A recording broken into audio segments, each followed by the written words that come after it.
अस्सलाम वालेकुम। आज हम लोग डिस्कस करेंगे जी एमसीक्यूज़ के बारे में। Chapter number 12 electrostatic Coulomb's law के रिलेटेड, ठीक है ना। इलेक्ट्रोस्टैटिक और कूलम्स लॉ के रिलेटेड एमसीक्यूज़ हम लोग डिस्कस करेंगे इस लेक्चर में, ठीक है ना। एमसीक्यूज़ हमारे पास रिलेटिव परमिटिविटी ऑफ एयर, जो हमारे पास एयर होते हैं उसकी रिलेटिव परमिटिविटी की वैल्यू क्या होती है। तो उसकी वैल्यू हमारे पास होती हैं 1.0006 क्या होती है 1.0006 relative permittivity for air is, उसकी वैल्यू हमारे पास होती है 1.0006। इसी तरह फ्री स्पेस या वैक्यूम हो तो उसके लिए इसकी वैल्यू 1 के इक्वल होती हैं, लेकिन एयर के लिए हमारे पास इसकी वैल्यू होती है 1.0006। क्वेश्चन एमसीक्यूज़ नंबर 2, उन्होंने कहा है कि the value of coulomb constant in SI unit is. हमारे पास जो कूलम कांस्टेंट है इन एसआई यूनिट इज़, तो कूलम कांस्टेंट हमारे पास उसका फार्मूला होता है according to Coulomb's law. According to Coulomb's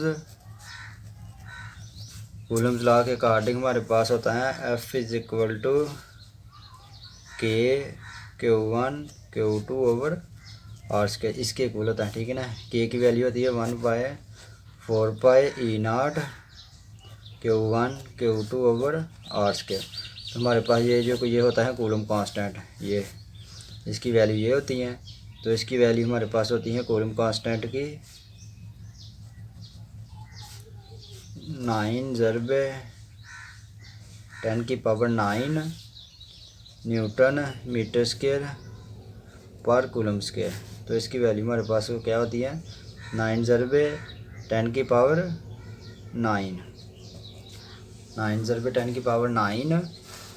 Newton metre square पर कूलम स्क्वायर। तो हमारे पास इसका ऑप्शन नंबर होगा A is correct, 9/10⁹ newton metre square पर कूलम स्क्वायर।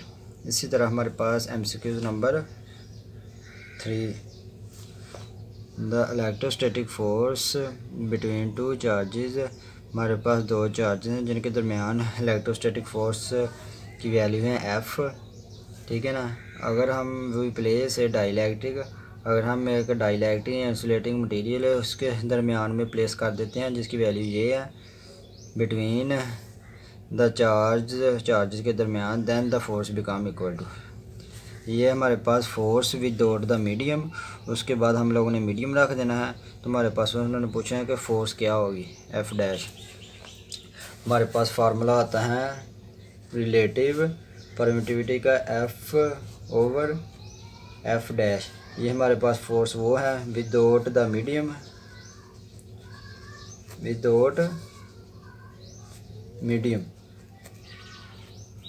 ये हमारे पास फोर्स होती हैं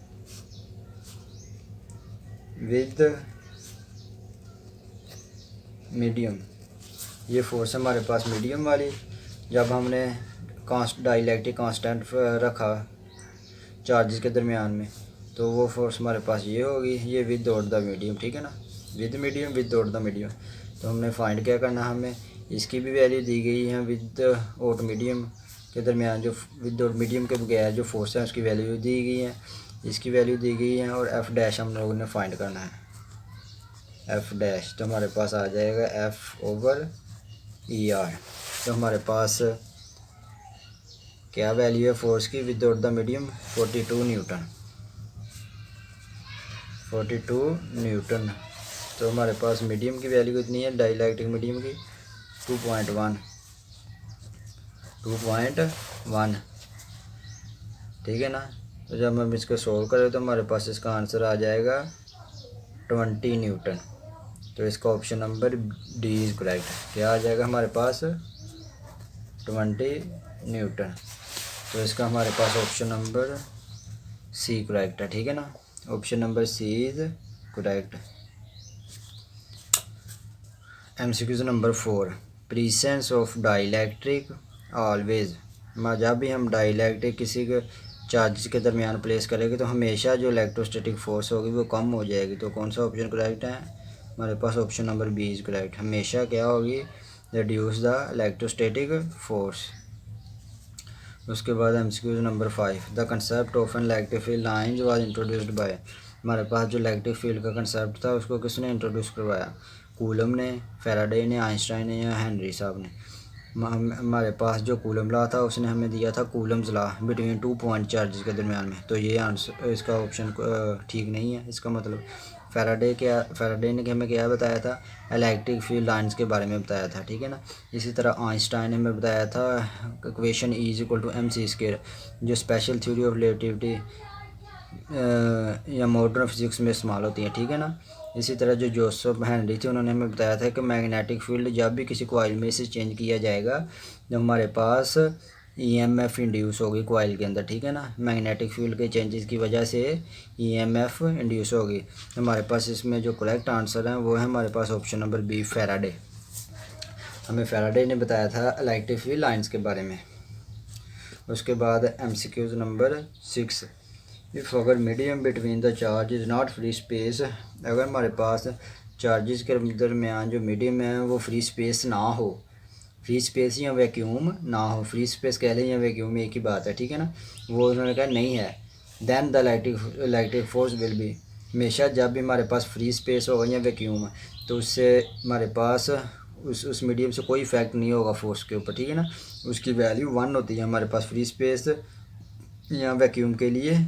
रिलेटिव परमिटिविटी की वैल्यू 1 के इक्वल होती हैं। लेकिन जब अदर दैन एयर या वैक्यूम या फ्री स्पेस से एयर अदर दैन होगा तो हमेशा उसकी वैल्यू से हमारे पास जो इलेक्ट्रोस्टैटिक फोर्स होगी वो रिड्यूस होगी, कम होगी। तो इसमें कौन सा ऑप्शन करेक्ट है? Option number B. हमेशा हमारे पास अदर दैन अगर फ्री स्पेस वैक्यूम के अलावा कोई मीडियम होगा तो हमारे पास जो इलेक्ट्रोस्टैटिक फोर्स होगी वो हमेशा डिक्रीज़ होगी। उसके बाद MCQ नंबर 7, उन्होंने कहा है कि the force between 2 point charges, उन्होंने हमें बताया है कि बिटवीन 2 पॉइंट चार्जेज हैं जिनके दरमियान फोर्स है हमारे पास ये बाय एयर। तो इसमें हमारे पास जो मीडियम है वो एयर मौजूद है, मीडियम, ठीक है ना। जब एयर मीडियम मौजूद है तो उस वक्त हमारे पास फोर्स है 4 न्यूटन, ठीक है।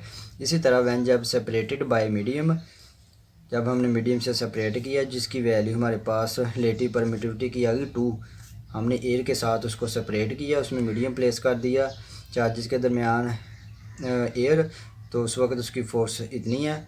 अब उसकी रिलेटिव परमिटिविटी की वैल्यू कितनी है? 2 है। तो उन्होंने पूछा है कि फोर्स बिटवीन दैम क्या होगी। हमारे पास ये फार्मूला है रिलेटिव परमिटिविटी का, वैक्यूम फोर्स बटा मीडियम के साथ फोर्स। हमें इसकी वैल्यू भी दी गई है, फोर्स मीडियम के साथ भी दी गई है, हमने वैक्यूम की वैल्यू फाइंड करनी है। तो हमारे पास इसकी वैल्यू आ जाएगी 4 मीडियम बटे में 4 आ जाएगा। इसी तरह ER की जगह हमारे पास 2 आ जाएगा, तो ये इधर आके मल्टीप्लिकेशन हो जाएगी इसकी। तो फोर्स वैक्यूम की वैल्यू हमारे पास क्या आ जाएगी? 8 न्यूटन। वो कैसी, ये देख ले, रिलेटिव परमिटिविटी इसकी वैल्यू होती है हमारे पास फार्मूला F/F', ठीक है ना। हमारे पास हमने F फाइंड करना है, ER इंटू F', ठीक है ना। F is equal to ER की वैल्यू हमारे पास कितनी है? 2, फोर्स की वैल्यू हमारे पास 4 है, तो 4 2 बार 8, हमारे पास इसकी वैल्यू आ जाएगी 8 न्यूटन, ठीक है ना। तो हमारे पास इसका ऑप्शन नंबर कौन सा करेक्ट है? ABCD, तो option number D is correct है। ये हमारे पास इसका ऑप्शन करेक्ट है, ठीक है ना। ये फार्मूला है जो इसमें इस्तेमाल होगा। MCQ number 8, SI unit of coulomb constant, उन्होंने पूछा है कि जो कूलम कांस्टेंट है उसका SI यूनिट हमारे पास क्या है, ठीक है ना। MCQ नंबर 8 हमारे पास अकॉर्डिंग टू कूलम्स लॉ के अकॉर्डिंग हमारे पास क्या है जी? Formula according to Coulomb's law, according to Coulomb's law के अकॉर्डिंग हमारे पास जो फोर्स का फार्मूला है F is equal to K/Q1 Q2/R²। अब हमने इसकी यूनिट फाइंड करना है कांस्टेंट का। तो इसका हमारे पास यूनिट, फोर्स का यूनिट हमारे पास होता है न्यूटन, कूलम कांस्टेंट, चार्ज का unit coulomb into coulomb over distance का यूनिट मीटर स्क्वायर, ठीक है ना। ये कूलम स्क्वायर हो जाएगा हमारे पास K कूलम स्केयर बटा मीटर स्केयर। तो ये इधर डिवाइड है, उधर जाकर मल्टीप्लिकेशन हो जाएगा। हमारे पास के का यूनिट आ जाएगा न्यूटन मीटर स्केयर, ये जाके बटे में आ जाएगा कूलम स्केयर। तो इसकी वैल्यू हमारे पास आ जाएगी न्यूटन मीटर स्केयर पर कूलम स्केयर, ठीक है ना। इसकी वैल्यू हमारे पास क्या आ जाएगी, न्यूटन मीटर स्केयर पर कूलम स्केयर। तो इसकी हमारे पास वैल्यू है जी option number C is correct, newton metre square पर कूलम स्केयर।